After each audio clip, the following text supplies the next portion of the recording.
wabarakatuh. Alhamdulillahil wahidil qaharil azizil ghaffaril mukawwirul laili 'alan nahar, amma ba'd. Ibu-ibu yang saya sayangi karena Allah, sebelum kita mulai kajian kita berdoa kepada Allah, semoga siapapun kita yang hadir dalam majelis ini, insya Allah Allah sehatkan badan kita, Allah kuatkan jasad kita, Allah tambah ruh keimanan kita, Allah luaskan rezeki kita, Allah angkat segala masalah kita, Allah jauhkan kita dari orang-orang zalim, Allah matikan kita dalam keadaan husnul khatimah, amin. Allahumma amin. Salatan salaman daimaini mutalazimaini ala nabiyina Muhammad ibn Abdillah. Salawat salam kita hadiahkan kepada baginda Nabi. Allahumma salli ala Muhammad wa ala ali Muhammad. Ibu-ibu, kita akan membahas tentang satu tema, bagaimana perjuangan kita atau cara kita untuk masuk ke dalam surganya Allah Azza wa Jalla. Tapi sebelumnya saya ada janji tema nggak? Nggak ada. Baik ibu-ibu, saya mau tanya dulu sama ibu-ibu nih. Kira-kira ujian Allah itu berat, banyak atau sedikit? Ujian itu banyak atau sedikit? Banyak. Pernah nggak dengar kata-kata, kok semakin saya dekat dengan Allah, semakin saya diuji? Kalimat itu betul, tapi nggak boleh diucapkan. Sama dengan ibu ngomong dengan suami ibu, saya ini kok makin dekat dengan abang, makin susah hidup saya. Sama dengan ibu ngomong ke teman ibu, makin dekat dengan kau, makin pening palaku. Dan itu kita ucapkan kepada Allah, bayangkan tuh. Bayangkan, itu benar tapi tidak diucapkan. Jadi begini bu, kenapa orang-orang yang kita lihat beriman, masalah hidupnya banyak, tapi kok dia biasa-biasa aja. Sementara masalah kita kecil, kok kayaknya besar banget gitu loh. Padahal sesungguhnya ujian tuh gak banyak. Siapa yang bilang? Allah yang bilang, la yukallifullah nafsan illa usaha. Semua ujian itu Allah takar. Gak mungkin Allah ngasih sesuatu yang di luar kemampuan kita. Berarti Allah zolim. Allah gak mungkin zolim sama kita. Kalau Allah zolim itu bertentangan dengan sifat Allah yang maha pengasih. Itu pemahaman yang harus kita tahu. Cuman cara Allah mencintai beda dengan cara manusia mencintai. Kalau manusia mencintai manusia dengan memberi sesuatu. Tapi kalau Allah mencintai dengan menguji. Loh kok kayak gitu? Gini konsepnya.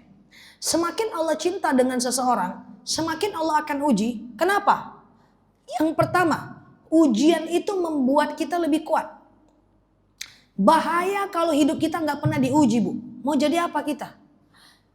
Kalau kita udah masih ada dizolimin orang, dikhianati orang.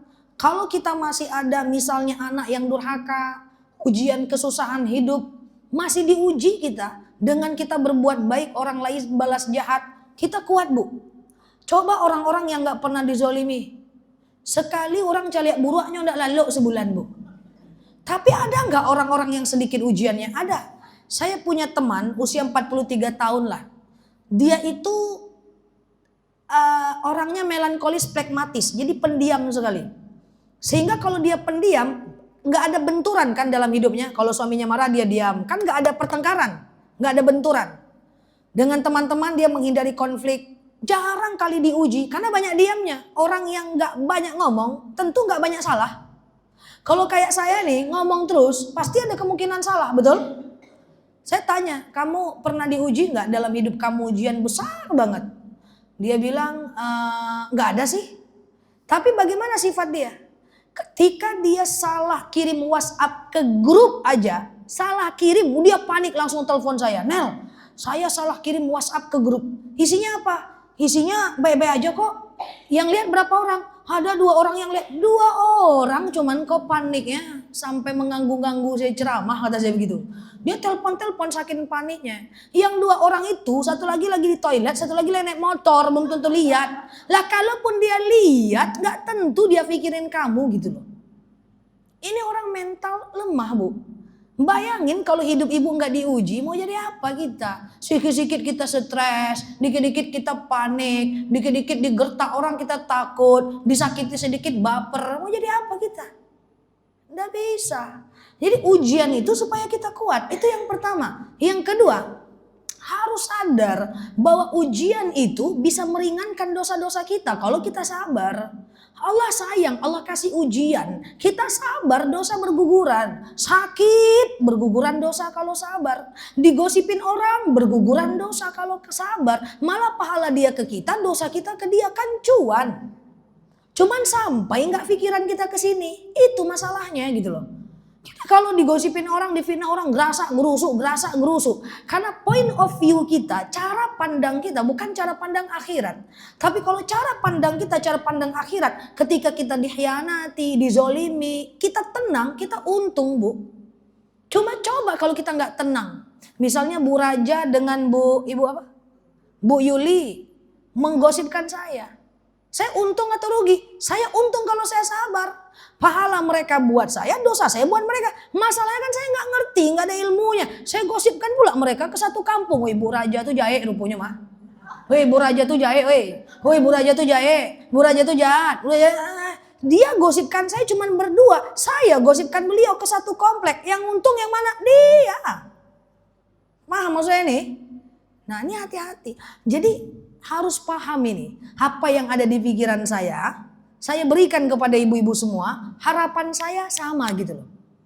Nah, jadi dengan kita sabar, kita itu gugur dosa-dosa kita. Lah pertanyaannya, kenapa dosa itu harus gugur saja? Dosa kita itu harus gugur di dunia, Bu. Karena kalau dosa kita tidak gugur di dunia, Allah akan gugurkan saat sakaratul maut sakit. Allah akan gugurkan dengan pedihnya siksa kubur. Allah akan gugurkan dengan pedihnya padang mahsyar. Allah akan gugurkan dengan pedihnya api neraka. Ibu mau di mana? Digugurkan dosa di dunia dengan ujian atau di neraka? Di dunia, Bu. Jadi gini, Bu. Kita kalau nggak salah udah pernah bahas amalan penggugur dosa. Itu penting, Bu. Lakukan itu biar dosa kita gugur. Karena nanti di akhirat kita hanya akan ada dua pilihan, Bu. Yang pertama, raudhatan min riyadil jannah, taman-taman surga. Yang kedua, ghufratan min hufarin niron, lobangnya api neraka. Jadi neraka tuh berlobang. Ya, lobang pertama keraknya api neraka, lobang kedua nerakanya, lobang ketiganya pintunya neraka. Kita cuma dua aja, neraka, surga. Saya akan jelaskan. Bu, kalau kita tidak diuji di dunia, tidak beramal di dunia, dosa kita tidak berguguran di dunia, pertama kita akan merasakan sakitnya sakaratul maut. Sakaratul maut itu sakit. Makanya orang yang meninggal itu tidak ada nengok ke kiri ke kanan. Mereka nengok ke atas semua. Kecuali orang meninggal saat sujud. Gak ada takutnya dia karena dia lagi sujud. Tapi kalau meninggalnya saat terbaring sakit, dia nengoknya ke depan. Kenapa? Karena dia tahu ada malaikat yang akan segera mencabut nyawanya, yang tegak di atas ubun-ubunnya. Dan dalam posisi za'an, ini sakitnya luar biasa. Makanya baca doa, Allahumma hawin alaina fi sakaratil. Semakin banyak dosa kita, semakin sakit sakaratul maut kita. Tujuannya apa? Allah ingin meringankan nanti kita di neraka. Paham sampai sini? Saya cepat kali enggak? Enggak? Iya? Enggak? Biasa aja ya. Alat terbiasa lama ya. Metik enggak ada kopling loh. Saking seriusnya. Nah, sakitnya sakaratul maut ini luar biasa. Makanya baca doa, Allahumma hawin alaina fi sakaratil. Ya Allah, mudahkan aku dalam menghadapi sakaratul maut. Saya pernah punya teman sakit pankreatitis, lumut di perutnya, dimasukkan selang ke hidungnya, lumut keluar berbentuk dalam ember-ember. Itu sakit ringan bagi dokter, sembuh, banyak orang sembuh. Tapi apa yang dia lakukan saat saya jenguk dia? Saya rapikan selimutnya, apa kata? Jangan Nel, sakit. Kena selimut aja perutnya sakit. Saya jadi terbayang tentang satu dalil sakitnya sakaratul maut, kena selimut aja sakit. Makanya memandikan jenazah itu pelan-pelan, sisa sakitnya masih ada. Itu saking sakitnya sakaratul maut. Karena selimut aja sakit, Pak. Makanya mandikan jenazah itu pelan-pelan. Kena selimut sakit, apalagi kena tekanan tangan orang. Makanya mencium-cium jenazah itu tidak terlalu disyariatkan. Kalau enggak usah, enggak apa-apa. Sakit. Dah, apakah masuk surga, Bu? Enggak. Masuk surga langsung enggak? Panjang gaji kalau Bu, sok pagi wak pulang. Yang kedua, kita akan dimasukkan ke dalam kubur berhadapan dengan siksa kubur. Siksa kubur itu dalam berbagai macam asar dijelaskan bahwa siksa kubur itu ibarat ada orang yang akan ada malaikat yang akan selalu memukul kepala kita. Dan liang lahat itu menjepit badan kita. Dan bumi diturunkan ke bawah sampai kita terjepit sejadi-jadinya. Dan itu setiap hari. Dan malaikat hanya berhenti menyiksa kita saat hujan lebat, saat didoakan oleh orang yang hidup, saat hari Jumat, puasa, dan sebentar, dia ada 5. Hujan lebat, 5 kali sholat, Ramadan, Jumat, dan saat didoakan orang. Berhenti malaikat. Selebih itu disiksa terus. Seberapa sakit siksanya tergantung sisa dosa yang tadi tidak diuji. Yang hidupnya ngangak-ngangak gak mau diuji itu.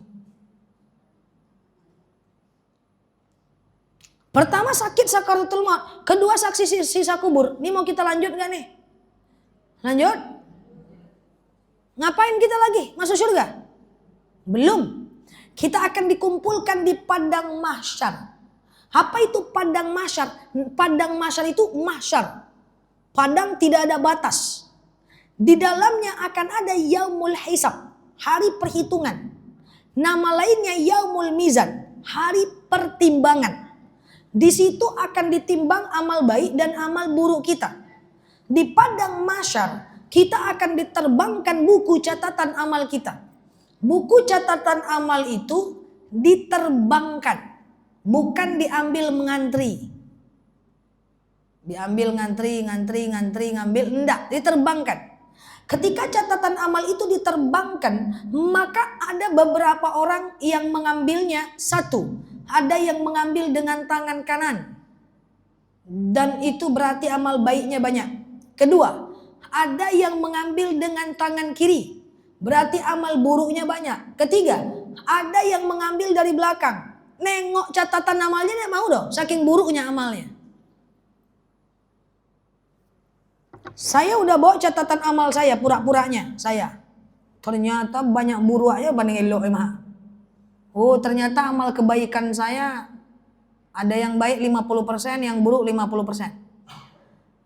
Disitulah innallah ahkamul hakimin. Allah hakim yang paling adil. Saat itu kita akan saling menuntut. Tidak perlu orang tua, tidak perlu anak, tidak perlu ustadz. Mau dia anak, akan kita tuntut kezoliman mereka untuk pahalanya masuk kepada catatan amal kita, memperjuangkan surga untuk kita. Apa yang kita saling menuntut? Satu, jual beli. Orang-orang yang jualan tidak amanah, semua pelanggannya nanti akan meminta kebaikan dari dia. Kau dulu nipu, sini duit. Kau dulu nipu, sini kebaikan. Kau dulu nipu, sini kebaikan. Yang kedua, sewa menyewa. Menyewa, lari tengah malam. Di akhirat, kamu dulu lari dari rumah saya, tengah malam, sini amal kebaikanmu. Lumayan, untuk menambah catatan amal kebaikan. Janji yang tidak ditepati. Hati-hati mak, tak maaflah semua anak. Mak beli gula-gula cucu mak, iyo sampai kini ndak ibu balian doh. Minta maaf, dituntut. Pinjam meminjam, pentul orang tuh balikkan, rantang orang di rumah tuh balikkan. Jilbab orang tuh balikkan. Ini kadang-kadang kita mau ke kamar mandi, di sini sendal kita di situ, kita mau kamar mandi pinjam sendal orang. Bu, pinjam ya bu, yo, orangnya enggak ada. Nah, itu hati-hati itu, tidak memenuhi akad tuh. Jangan. Karena pinjam meminjam tuh ada orang yang dipinjam, ada barang yang dipinjam, ada barangnya, ada orang yang meminjam. Ghibah menggibahi. Ghibah menggibahi. Orang yang menggibahkan kita, nanti kita ambil. Ngomongin saya, sini. Ngomongin saya, sini. Ngomongin saya nih, sini. Makanya kurangi membicarakan hal yang bukan urusan kita. Karena di akhirat kita tetap akan diminta pertanggungjawaban. Artis cerai ditampilkan di sosmed, ibu komen, Masya Allah, tidak menyangka dia begitu. Mana ada, nggak boleh kayak gitu. Kalau ada orang udah salah, Allah buka aibnya, jangan kita pula menyusahkan dia dengan menggosip-gosipkan dia.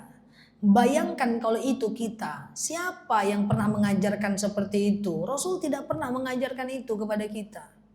Ustadz poligami, ibu yang pening kepala. Istrinya biasa-biasa aja, ibu yang heboh.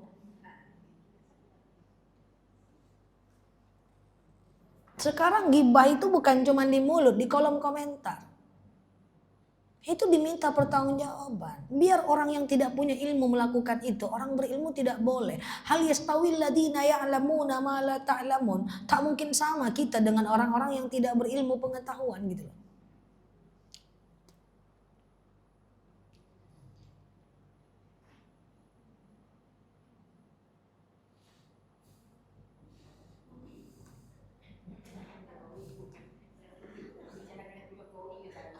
Ibu siapa yang mau bicarakan?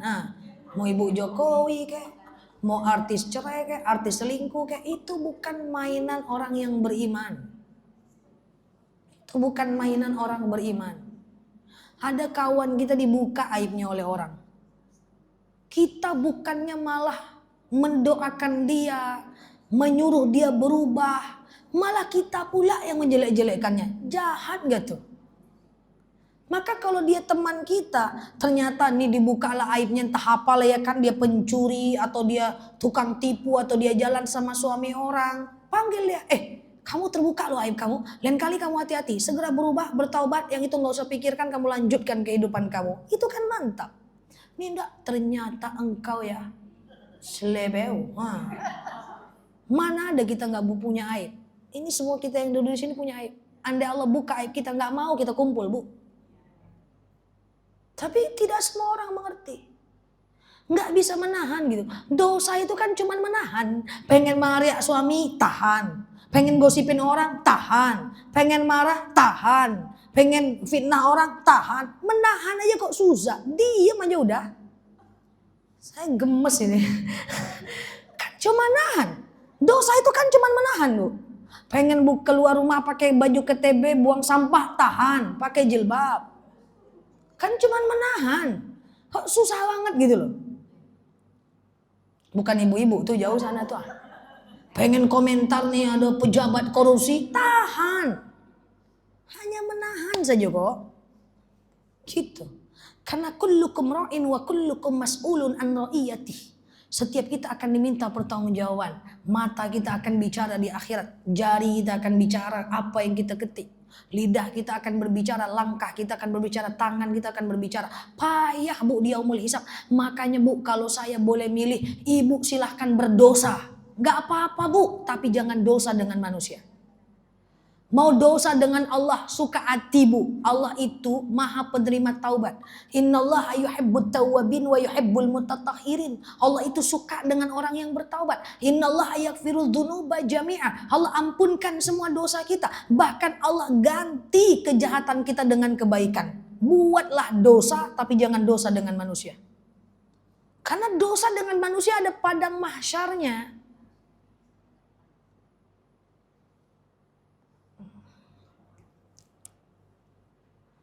Kayak suka tegang kayak gini, pulang aja lah saya lagi deh. Ya. Ini solusinya. Ini lagi ceramah nih. Solusinya ya di ujung nanti. Oke, paham ya? Ini kan kita bicara ujian, nanti ada kaitannya. Nah, solusinya gimana? Dengan manusia tuh jangan berdoso-doso. Tahan. Bu. Tidak semua sakit hati harus diungkapkan Bu. Tidak semua kekecewaan harus didengar orang. Tidak semua kemarahan harus kita muntahkan. Kadang-kadang kita bisa menahan, itu lebih baik. Imam Syafi'i pernah berkata, orang beriman itu orang yang mampu membalas setiap keburukan. Tapi dia memilih menahan, dan itu lebih baik. Apa sih yang kita gak bisa balas di dunia ini? Misalnya ada orang zalim sama saya. Masa saya gak bisa balas? Bisa saya balas. Tapi kata Imam Syafi'i, tapi dia mampu menahannya, tempatnya di surga. Ibu dizolimin orang, ibu bisa balas. Ibu kejar ke rumahnya, ibu buka juga rahasianya tuh. Ibu buka kartu asnya, bisa nggak? Tapi ngapain? Kita orang beriman, tahan kata Imam Syafi'i. Nggak usah. Kita yang paling menang tuh bukan yang paling besar suara, bukan yang paling hebat dari perdebatan, bukan yang paling hebat dalam perseteruan, tapi yang mampu menahan perdebatan itu. Bahkan dalam Al-Quran dijelaskan orang-orang yang dalam perdebatan dia tahu dia bisa memenangkan perdebatan, tapi dia memilih menghindar untuk tidak menjatuhkan lawan, tempatnya di surga. Makanya tidak boleh berdebat. Apalagi sesama ulama ini debat ini, ulama ini debat ini, dilawan, nggak usah. Malu kita. Orang Kristen suka, orang Islam bingung.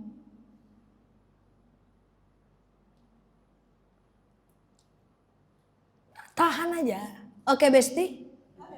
Lanjut. Tadi udah diuji, udah kena siksa kubur, udah kena sakaratul maut, udah dibangkitkan di padang mahsyar. Sisalah ternyata 80% kebaikan saya. Karena gosipin saya udah saya minta semua, acak-acaknya gitu lah ya kan. Tinggallah 30%. Kita akan lewat jembatan ihdinas siratal Jembatan siratal mustaqim itu lebih kecil daripada bulu rambut, batang rambut. Bentuknya berkelak-kelok. Di setiap simpang akan ada malaikat yang setiap menjentik kita masuk neraka. Nanti ngomong sama Allah, Allah, neraka ya Allah, jentik, bam. Neraka ya Allah, jentik, bam. Maka yang 30% di neraka, ya 30% lah waktunya. Baru dia masuk surga, setelah dicuci dia. Pakai api, nggak pakai rinso. Yang 50% lebih lama, 70% lebih lama, ujungnya tetap masuk surga. Sekarang saya tanya, masih ada syafaat, tenang aja. Kalau kita udah masuk neraka, tapi masuk neraka dulu. Barulah nanti ada syafaat. Apa namanya? Siapa yang dapat menolong kita saat kita masuk neraka? Syafaat bisa mengantarkan kita di surga. Satu, dapat memberikan syafaat adalah orang yang mencintai karena Allah. Yang dapat memberikan syafaat adalah orang yang mencintai karena Allah dan saling menolong karena Allah di jalan Allah. Ibu apa tadi namanya Bu? Bu Yuli sama Bu Raja biar gampang. Bu Raja dengan Bu Yuli berkawan. Bu Raja masuk neraka. Contoh Bunda. Marah Bunda. Marahlah Bunda, takut saya Bu. Gantilah. Ibu-ibu apa Bu? Bu Neti. Takut saya. Lupa jangan pulang nanti. Contoh Bu Neti ya. Eri. Contoh Bu Neti masuk neraka. Contoh ya Bu. Bu apa tadi? Bu Neti masuk neraka, ini contoh aja. Bu Yuli masuk surga. Nanti di surga, Bu Yuli akan ngomong sama Allah. Ya Allah, mana temanku Neti? Temanmu itu masuk neraka. Ya Allah, mana mungkin ya Allah. Sementara dia dulu temanku yang mengajak aku pengajian ke Al-Wahidin. Mendengarkan ceramah Ustazah Nela Kece Badai. Kalau tidak karena Bu Neti yang ajak, saya tidak akan masuk surga. Karena sejak ikut pengajian Ustazah, berkat ajatan Bu Neti, saya bisa masuk surga. Nggak bisa Bu Neti itu masuk neraka. Nggak mungkin ya Allah. Dia dulu mengajak saya ke pengajian. Dia dulu yang WhatsApp saya. Dia dulu yang mengajak saya ke pengajian. Karena saya pengajian maka saya masuk surga. Kalau gitu ya Allah, biar saya aja masuk neraka sama Bu Neti. Tapi Allah sayang dengan penduduk surga. Apa kata Allah? Oke.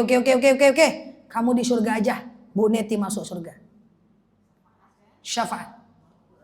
Bisa Bu Raja. Contoh kita berdua. Kita nih rame nih. Ustazah Nela masuk neraka. Jemaahnya masuk surga. Nanti jemaah bingung. Mana Ustazah Nela? Di surga gak ada. Ustazah kalian tuh masuk neraka kata Allah. Mana mungkin ya Allah Ustazah kami masuk neraka. Karena tausiahnya kami jadi berubah. Karena tausiahnya kami lakukan puasa sunnah. Karena tausiahnya kami rajin sholat sunnah. Karena tausiahnya kami rajin nutup aurat. Karena tausiahnya kami lebih sabar. Gak bisa Ustazah kalian tuh masuk neraka. Ya Allah, kau pisahkan kami di dunia. Berfoto sama Ustazah itu aja payah di dunia. Kau pisahkan pula kami di surga. Itulah istilahnya kan. Kami rindu dengan Ustazah kami. Gak bisa. Oke ya Allah, kalau gitu kami sama ustazah aja di neraka. Jangan, kata Allah. Saking Allah cintanya dengan penduduk surga. Ustazah kalian masuk surga. Atau sebaliknya, ustazah masuk surga, jemaah masuk neraka. Nanti saya akan bilang sama Allah, kalau saya masuk surga, ya Allah mana jemaah saya, jemaah wahidin. Jemaah kamu itu masuk neraka. Bagaimana mungkin itu jemaah saya masuk neraka ya Allah. Sementara pas saya pengajian mereka ngangguk-ngangguk ya Allah. Pas saya pengajian mereka duluan datang, saya terlambat terus ya Allah saking semangatnya. Hujan badai mereka datang ya Allah. Gak bisa. Jemaah kamu tetap masuk neraka. Dia memang dengarkan pengajianmu, tapi habis pengajian dia bergosip. Dia memang dengarkan pengajianmu, habis pengajian dia karaokean berjoget-joget. Dia yang di jauh sana bukan sini. Ya, dia memang dengarkan pengajianmu, tapi setelah itu dia mari-aria suaminya di rumah. Ya Allah, bagaimanapun mereka ya Allah, karena mereka saya masuk surga. Bayangkan kalau saat itu mereka nggak mau dengarkan dakwah saya. Bayangkan kalau mereka kemarin nggak ada datang ke masjid. Kalau mereka nggak mau angguk-angguk saat saya ceramah, tentu saya tidak bisa bertausiah. Saya masuk surga karena wasilah mereka. Kalau gitu saya gabung dengan mereka di neraka. Apa kata Allah? Jangan. Maka jamaah kamu masuk surga semua. Jangan remehkan pertemanan dengan orang yang beriman. Orang beriman mendatangkan syafaat. Sementara mak kandung kita belum tentu mendatangkan syafaat. Maka cintailah kawan-kawan majelis taklim. Ini kawan yang paling real. Bukan mak kita yang paling real. Bukan bapak kita yang paling real. Karena bisa jadi dia tidak menunjukkan kebaikan kepada kita. Betul? Nah kan kayak itulah istilahnya. Apalagi yang kedua. Dapat mendatangkan syafaat anak yang lahir tapi keguguran. Kau pisahkan kami di dunia dengan ibu kami. Sekarang kau pisahkan pula kami di surga. Mana ibuku aku rindu dengannya. Anak bayi kecil. Paham? Ini hadis sahih. Siapa lagi yang dapat memberikan syafaat? Terakhir adalah Rasulullah. Kalau kita rajin bersolawat, rajin menyantuni anak yatim, rajin bersolawat, maka Rasulullah akan diberikan kesempatan oleh Allah untuk memberikan pertolongan kepada kita. Siapa yang sering bersolawat? Tuh Bu Raja sering solawat, tuh Bu Ketua Wahidin sering solawat, tuh itu aku berikan syafaat ya Allah. Dapat orang dalam lah istilahnya, masuk ke dalam surga karena syafaat dari baginda Nabi. Karena rajin-rajin sholawat 1000, 2000, 3000. Jangan 733 taruh. Ya kan? Nah cuman kalau 33 itu kan pakai jari bisa. Kalau dia 100, 200 harus pakai cincin tasbih. 1000, 2000 supaya dapat syafaat. Biaumillah. Baru masuk surga. Intinya apa? Intinya sabar kalau diuji. Kalau diuji tidak sabar, lewatilah yang tadi semua. Tapi kalau kita udah diuji dengan sakit, diuji dengan kesulitan, lakukan amal yang menghindarkan dosa, lakukan amal seperti wudhu, puasa, sunnah, berguguran dosa-dosa kita itu, sehingga menuju surga itu kita gampang, Bu. Oke? Jangan diuji sedikit baru bertengkar dengan suami orang Medan kasar, buat status langsung. Memanglah aku istri yang terzolimi, mana-mana status curhat. Nggak sabar, nggak tabah. Padahal ujian tuh sedikit, kita aja bisa besarkan. Mana mungkin Allah kasih ujian yang kita nggak mampu. Bedanya ujian di sekolah. Ujian di sekolah, belajar dulu baru diuji. Di dunia, ujian dulu baru belajar. Kalau ada apa-apa yang terjadi pada diri saya selalu merasa bahwa Allah tidak akan mungkin zalim sama saya. Maka kita jadi tenang aja. Semua yang Allah kasih ini udah Allah takar. Kalau Allah zalim sama kita bertentangan dengan sifat rahimnya Allah. Bertentangan dengan sifat Allah Maha Pengasih. Oh, Allah mau nyiksa ibu yang gak mungkin, Bu. Allah mau bikin ibu hancur yang gak mungkin, Bu. Allah mau bikin ibu menderita gak mungkin. Apalagi orang beriman gak mungkin Allah seperti itu. Ya, gak mungkin. Oke? Clear? Selamat merenungkan. Wallahu a'lam bishawab. Cukup? Ala hazihinnya Al-Fatihah. Ada yang nanya nggak? Ya.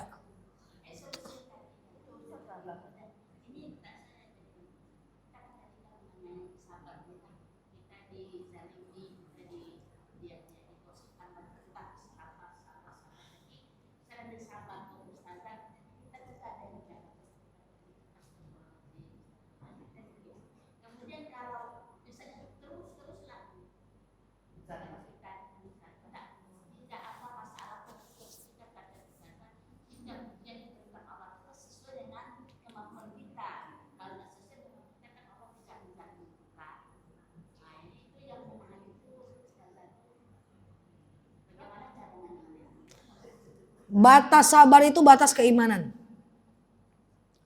Suami bikin kita sakit hati, tenang, sabar, diam, lupakan. Minggu depan sakit hati lagi, tenang, sabar, diam, lupakan. Minggu depan sakit hati lagi, tenang, sabar, diam, lupakan. Selanjutnya bikin sakit hati, tenang, sabar, diam, lupakan. Rupanya 2 bulan keluar juga ibu. Udah 2 bulan aku sabar ya bang. Diam aku selama ini. Kau ndak berubah juga bang. Udah ku tahan-tahan nih bang. Itu berarti nggak sabar. Itu cuma menunda kemarahan. Batas sabar itu batas iman. Bu, selagi tidak berefek pada kehidupan kita, lupakan. Jangan dipendam, bebaskan.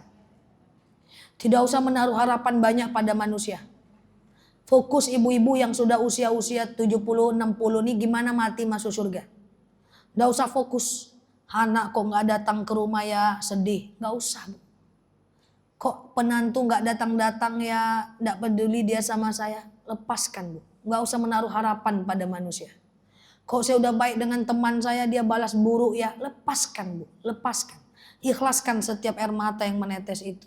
Ikhlaskan setiap harapan yang nggak jadi kenyataan itu. Lepaskan bu. Gimana kita ini berzikir, belajar, ketemu orang-orang soleh, baca Quran. Lepaskan. Nggak usah dipendam. Nggak perlu juga itu. Karena tugas kita kepada anak udah selesai. Adapun balasan kebaikan kita kepada anak, Allah akan balas dengan jalan yang lain. Lepaskan. Ikhlaskan. Lepaskan. Paham? Sehingga sabarnya itu mumtaz, sempurna. Nah, kenapa ibu masih nyimpan? Karena cuma disimpan. Sabar itu menghilangkan semuanya. Hilangkan. Harapan sama manusia nggak usah terlalu besar. Wah kan pertanyaan Ustazah, mak saya bantu tapi dia kayak gini, lepaskan. Kakak saya bantu tapi dia kayak gini, lepaskan. Karena yang membalas bukan dia, yang membalas Allah.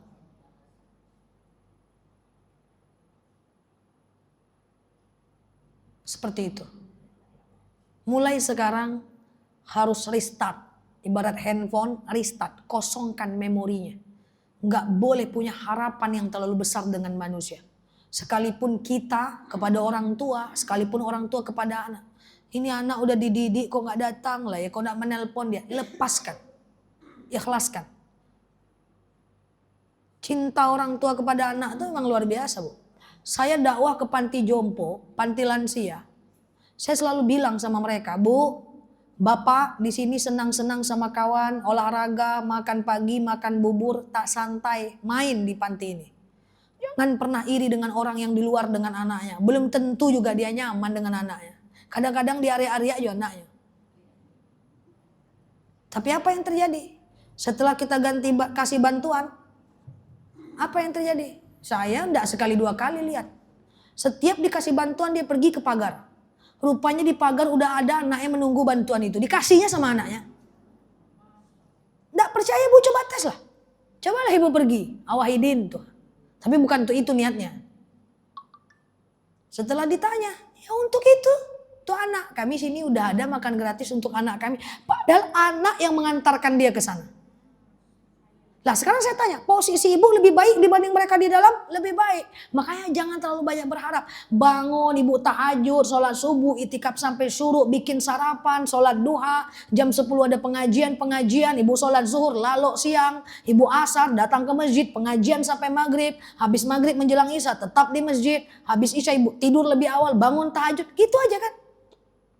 Udah gitu aja. Nggak ada orang beriman tuh nggak tenang hidupnya. Karena dia menambatkan sesuatu kepada Allah. Tidak ada harapan dengan manusia. Maka orang yang tidak punya harapan pada manusia. Jangan coba-coba. Dia dibenci dia nggak akan peduli. Dia disukai dia nggak akan bangga hati. Karena manusia bukan standarnya. Dia dibenci dia nggak peduli. Dan ingat orang ini kalau disakiti oleh manusia dia bisa tinggalkan kapan aja. Dia nggak butuh siapa-siapa, yang dia butuhkan adalah Allah.